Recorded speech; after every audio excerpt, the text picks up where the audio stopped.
যে পাৰ্লিমেণ্টত আপোনালোকে গৌৰৱ পাঠাইছে, গগৈ ছাৰক পাঠাইছে, আপোনালোকৰ আৱাজ চবে কৈছে কোনোদিন মাতা নাই।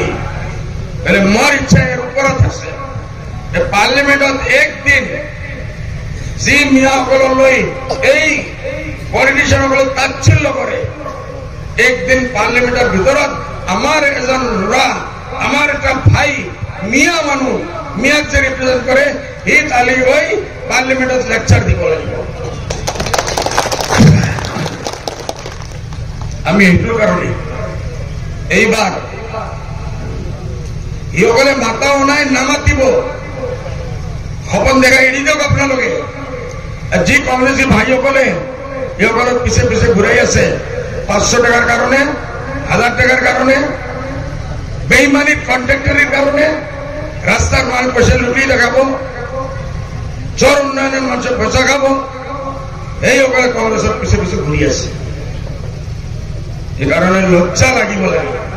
ইসকলক মই হাত জোৰি আবেদন কৰি আছো, বোলে আল্লাহকে বাস্তে নিজৰ কম, নিজৰ জাতিক আগ বনাই লৈ যাওক।